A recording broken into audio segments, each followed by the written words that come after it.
I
wish the community, I wish the county, I wish the state of California, and even the entire United States saw what actually takes place at this juvenile hall. I can't speak for any other juvenile hall, but we're a rare breed here. I think as a community, you have to decide what your value for your youth is. We've got to do things differently. If we don't believe in change, what the hell are we doing? Like, if we don't believe in change, then we should lock every kid up and just keep them in their room and do the mandatory school stuff, and that's it. And, you know, that's ridiculous. The limiting factor here, the bottleneck for our progress here, is the brick and mortar facility that we're in. The goal of closure here is eventually to replace this facility with a state-of-the-art facility that meets today's needs, as well as provide a hub of services that families can access as well. That's what we envision.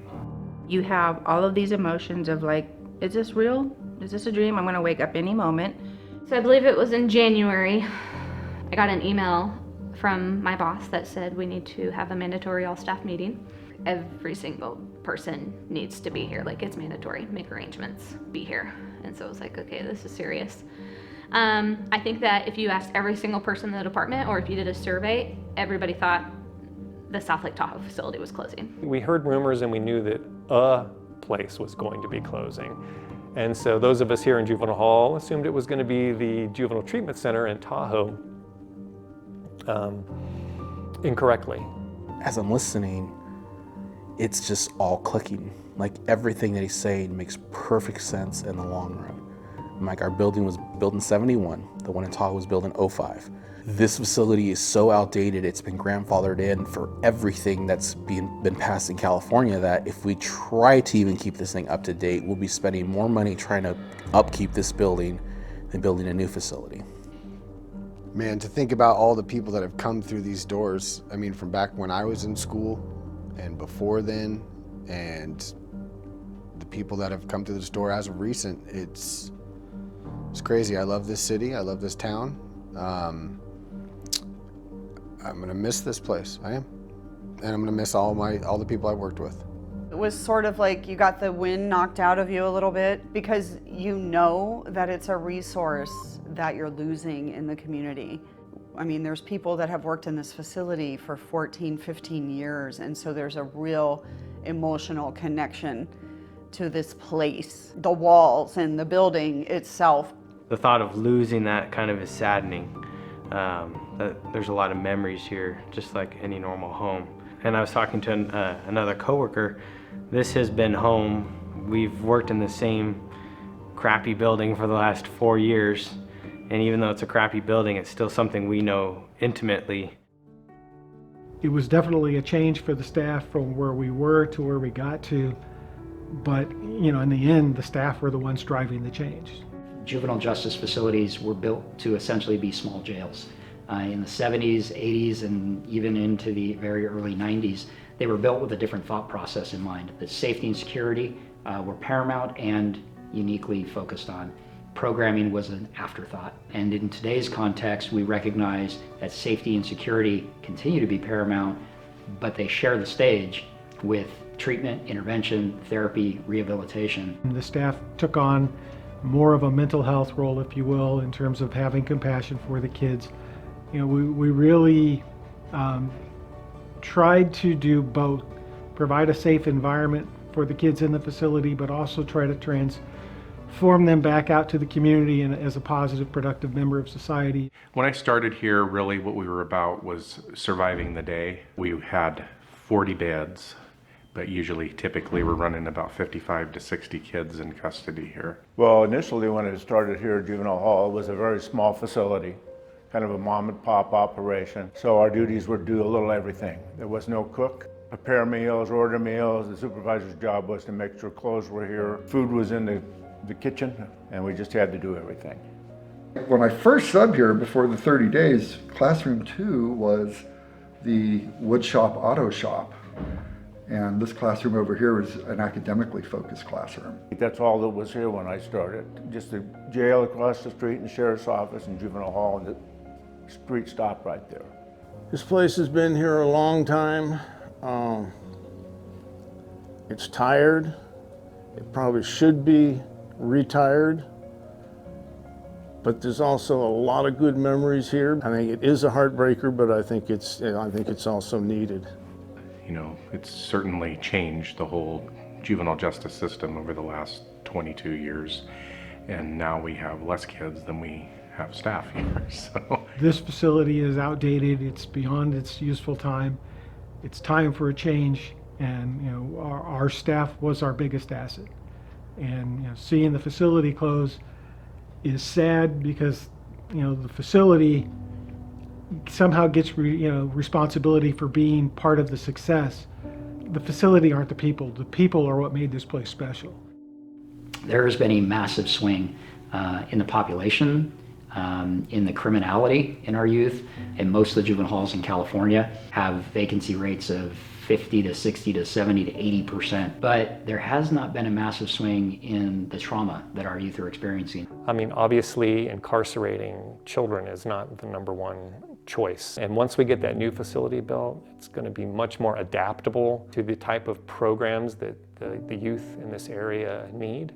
It's going to be a hard impact on the county, I think, while there isn't a facility here because of the driving the kids up to Tahoe and having to come back and forth for court and family, the burden on them, because a lot of these families don't have the ability to even come here to visit their kids, let alone to drive an hour and a half, up to 3 hours depending on weather.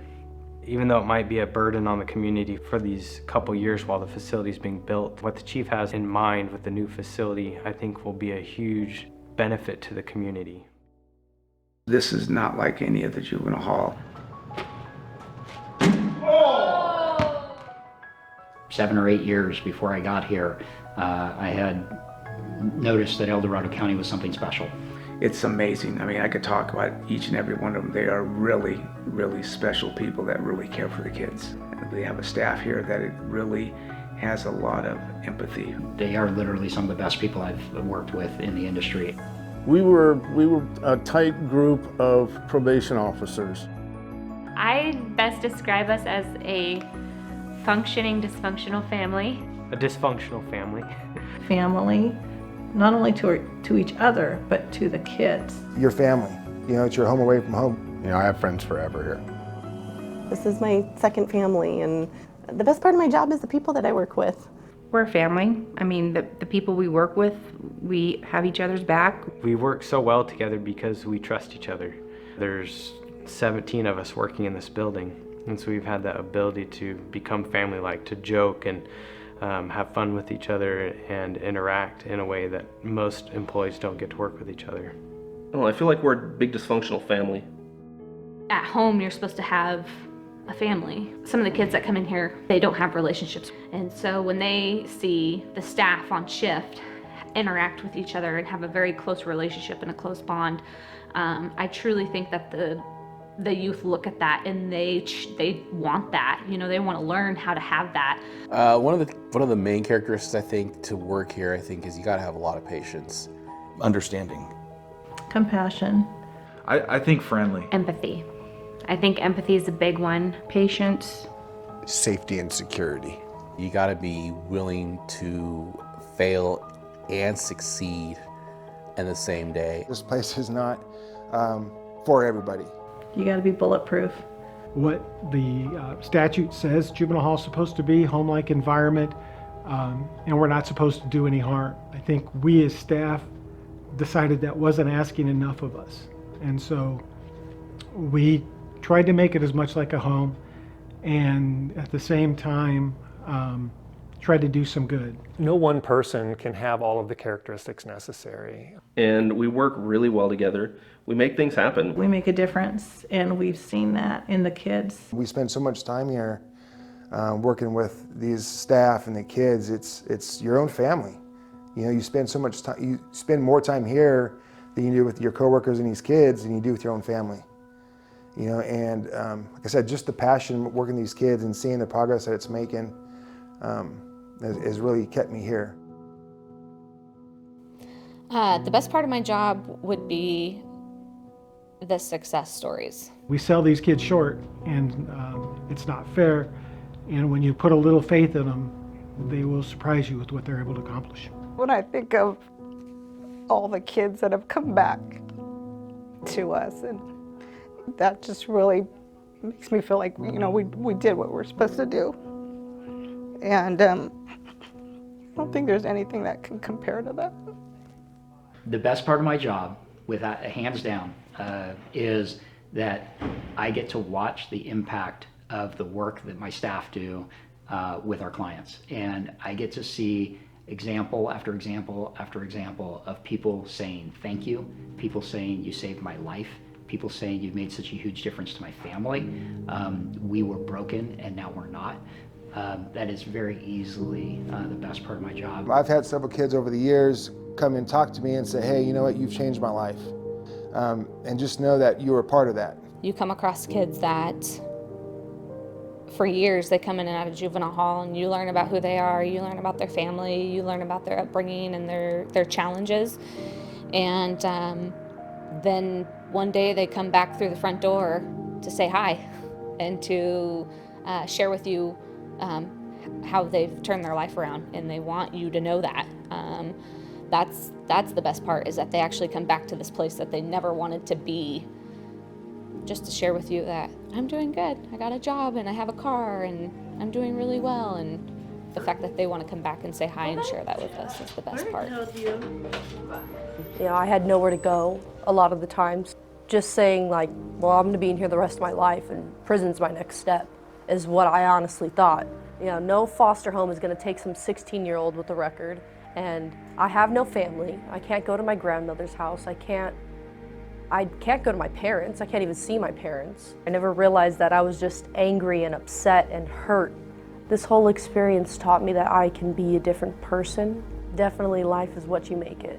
No matter what has happened to you, no matter the circumstances you are given, that it can be what you make it.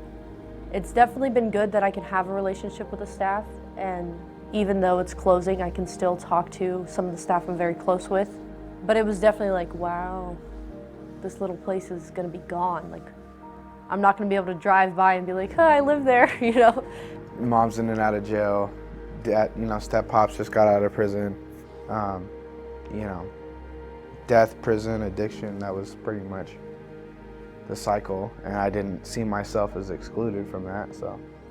The sad but true thing for me is that the relationships that I established with some of the staff here were stronger and more deep and more real than the relationships I had with my own mother or, you know, my stepdad or cousins and uncles, because it wasn't built around what I can get from you. It was, you know, it was real relationships, which is what can I give to that person. For me, I realized more being locked up as a kid, because if I wasn't probably locked up as a kid, I'd probably be in jail right now or even dead. When I would go through counseling, I was able to speak about my trauma and be able to get feedback and coping skills. When I decided that I wanted to change my life and not go to jail when I was an adult, I got so much help trying to figure that out, and there was a lot of staff who were trying to help me find a place to go, and I eventually ended up getting released into New Beginnings when I turned 18, and I was shocked that even after I was out, I still would get visits from staff still in their uniform while they were on the clock who made it like a part of their job and a priority to come and see me and make sure I was still there. I've been to a lot of institutions, a lot of institutions, and this is the only place that I've been where they, you know, they legitimately care, you know, and it shows. Sure that a lot of these staff didn't feel like there was much hope for me, you know. I thrived on just causing mischief. Like, that was literally my purpose for, I just wanted to just ruckus, make harder on people, and you know, looking at it to where there I was having to not leave my cell without having shackles on because they were worried I was going to assault somebody, to now being able to go in there just shows you that there is hope for people, and there is people can change. At first it was rough. I'm glad that I went through this in life, and I'm kind of like, it might sound bad, but you know, I'm glad for kids that get in trouble sometimes, because sometimes they need that to change their life. Being in juvenile hall helped me a lot with setting programs. You know, when I say setting programs, I mean me getting used to waking up at a certain amount of time and saying, you know what, today I'm gonna do this, this, and this, and by the time I hit dinner time, my day's over with. Not just something to do at the time, but for life. You know, you're learning these things that's gonna help you as an adult when you grow up.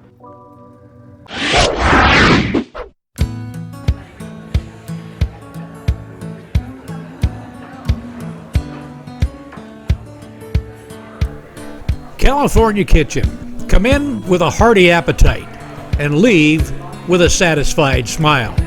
California Kitchen.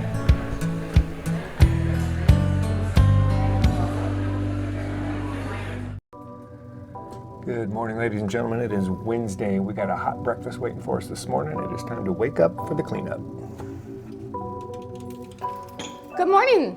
Do you want to help with wing cleanup? I'll usually do the wake-up call in the morning and just, hey, time to wake up, have a good day, you know, just try to be positive on the radio. The daily routine at the juvenile hall would be getting them up in the morning. We come on shift, we help them get them up for school, and we do a lot of things that teach them how to be productive people outside the facility. So once staff stays down here, usually we have some more kids that will help clean, and then once staff stays down here, logging in the room checks, supervising these kids, and then the other staff goes down and does the mopping and the toilets with the other youth and gets the room checks. We started painting the chalkboard on the back of the doors and giving kids chalk so they've got somewhere to doodle instead of carving and tagging on the walls and the floors, which for the most part has helped, but there are still kids that like to leave their permanent mark in juvenile hall.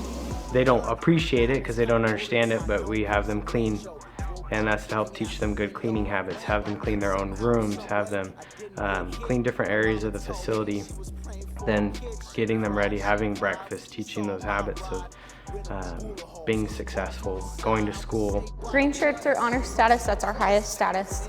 The purple shirts are job status, that's the next level down, and then the gray shirts are full status. So the gray shirts down there are up in the morning helping so they can earn job status. Most kids like to help in the morning.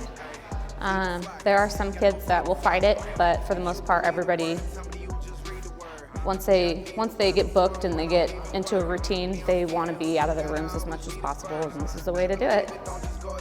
It's a new month. Who's doing the push-up, sit-up challenge today? Yeah. I don't know what you're up to. I'll have to check the list. All right, gentlemen, it is time to line up for chow. Utensil count is 9. All right, gentlemen, turn to face chow hall. Come on in. I seen a dope dealer turn into a hope dealer. Quiet until everyone's been served, please. Honor status. Two strips, please. That's all right. I'll just dip it in my coffee, soften it up a little bit. Huh? Oh, eventually. I haven't heard anything about dates yet. Well, I know we stopped taking intakes No more new intakes. Today's our first day with no intakes. There was one, it was a catch and release. That's what I like to call them. A-wing, line up. This is a tough group of kids to service. They did something to get here. At the same time, you know, they're not here to be punished. You know, their punishment is their time they're taken away from their families, not how we treat them here. And that was something that the staff really embraced and made a lot of positive changes with while we're here. And you know, one of the main partners was the school. The challenges that the students face that even brought them into the facility, they're also walking into the classroom with.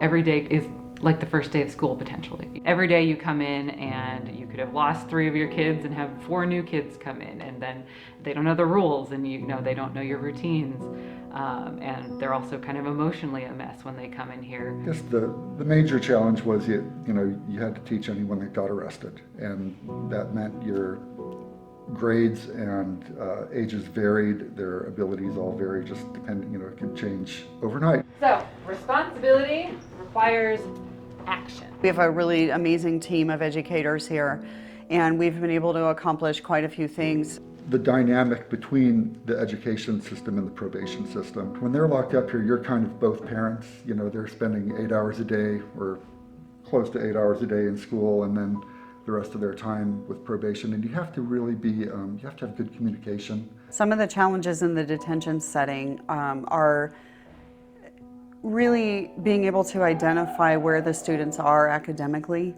and having them all in the same classroom at the same time.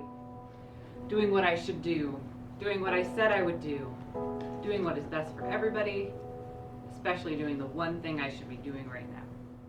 Hard to ditch school when you're in juvenile hall. We will come and get you and bring you to class. Absolutely, the most rewarding part of this job is seeing the students succeed.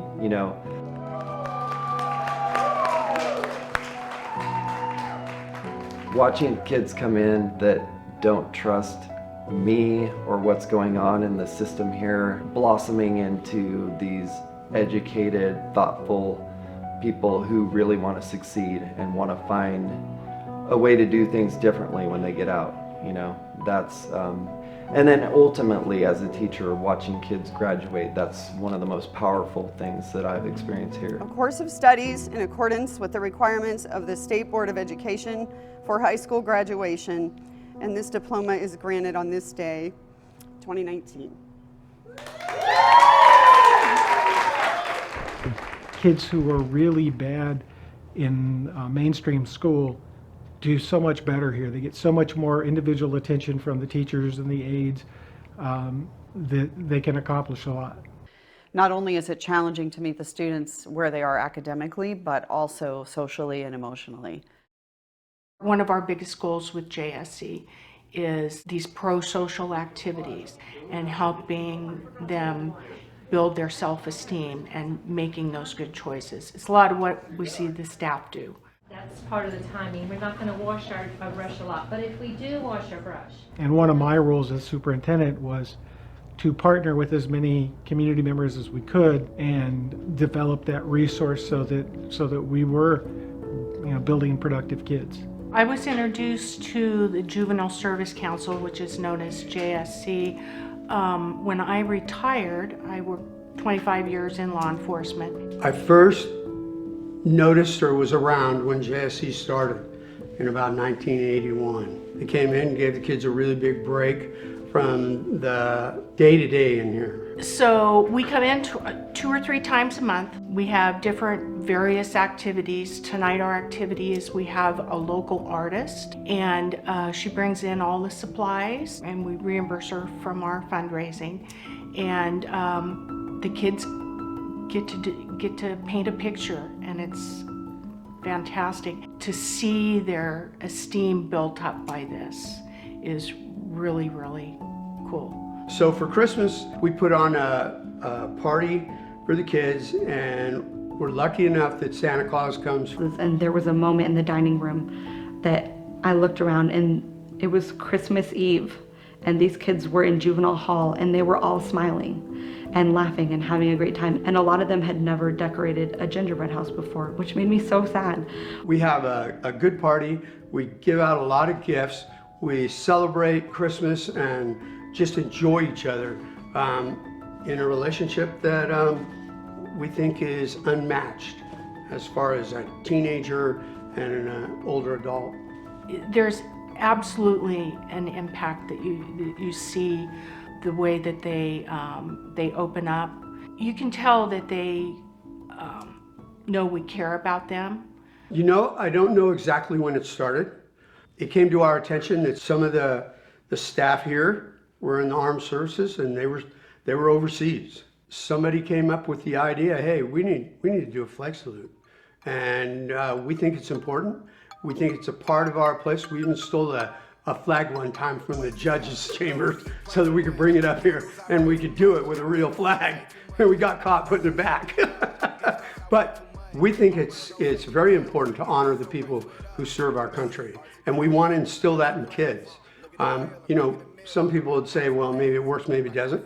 But all the kids stand up. We only had one kid, I think, in all the time I've been here, not stand up and be thankful to the flag for what it means to be in America.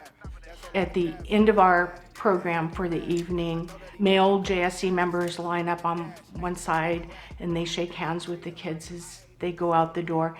And then the lady JSC members, we line up and we are there and nobody's forced to do anything. But if this kid wants a hug, they get a hug. And there's some kids, probably because of their background and stuff, they're happy with a handshake from the ladies. But I'll be darned, the next week, that kid wants a hug, and they get a hug. So join me, I think you know it. Friend, I will remember you, think of you, and pray for you. And when another day is through, I'll still be friends with you. When I first came in here to work, it had more of a jail type adult environment. And even though it's still designed that way, we don't run it that way anymore. The kids in juvenile hall generally are going through the worst times in their lives. And to be able to do something positive in that is just amazing. Staff of probation officers, I mean, they think outside the box. They're not afraid to come up with different ideas to help a kid be successful. You could have the best training in the world. We've had the best training, but that doesn't mean that you're going to be a good officer. You know, if you're not a good listener, you're really not worth anything. The staff who really excelled learned that it's about relationships. So if you build relationships with the kids, they will follow you. So you got to be who you are, you got to be honest, you got to be truthful and trustworthy, and treat them with respect. And if you treat them with that, they'll bring it back to you. And really all they need is somebody, any adult in their life, trying to support them through the challenges of growing up. That's what the staff here have done, is they've stepped into that role. We all deal with mental health, like depression, anxiety. Those are mental health issues. It's life, you know what I mean? Like, why not talk about it? There is help out there for them, that they're not horrible kids, they're not bad kids. There are things that can help them succeed in life, that they're more than what got them here. So there's trauma. This is a safe place for some kids, you know, even when they grow up, they'll come and visit us and stuff. There are so many amazing people that work here. For all the years I worked here, this last staff, when I retired, was just incredible. So, I mean, they were so creative and they did so many cool things for kids, and I guess my immediate thought was, shoot, you know, not everybody's going to get to keep their position, and that really bothered me. Or if they do, they're not going to want to make the journey. Our county, and because of the people that are working here, is easily one of the best that are out there doing this work. People with a huge heart, strong skill set, and people who are willing to take on new challenges. Yeah, I think what any of our staff would say is that facilities can either support the mission, or facilities can be in the way of the mission.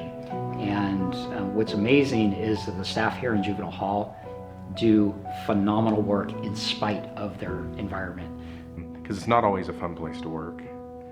But I think it makes it fun is the people that you work with and the relationships that you build with each other. So breaking up that is kind of unfortunate, but to get to a goal of having a state-of-the-art facility that meets the standards of today, and we can have more effective change of youth in the future, you know, it's kind of worth the sacrifice for that.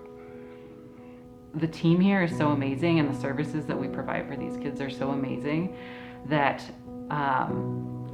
I'm really sad that our families aren't going to be getting those services locally right now. You know, and like I said, my hope is that in the future we'll have a facility here in Placerville that is able to serve all of the youth that come through.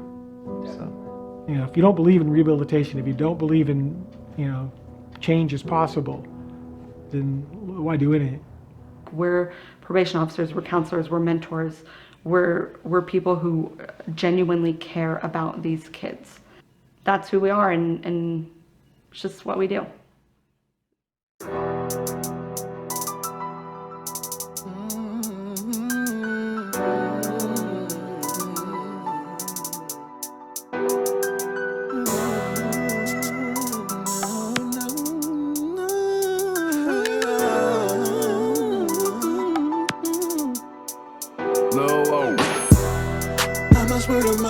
Daily, with no compromise. Lord, I just wanna please you and be a living sacrifice. So many times, Father, I failed you, but you never gave up on me. In you I'm made strong. Thank you for your grace and mercy. Charm is deceitful, beauty is fleeting. You try doing right, but doing wrong so easy. Flesh of the spirit, which dog are you feeding? One gets stronger and the other stops breathing. Me, I need God, you don't really need me.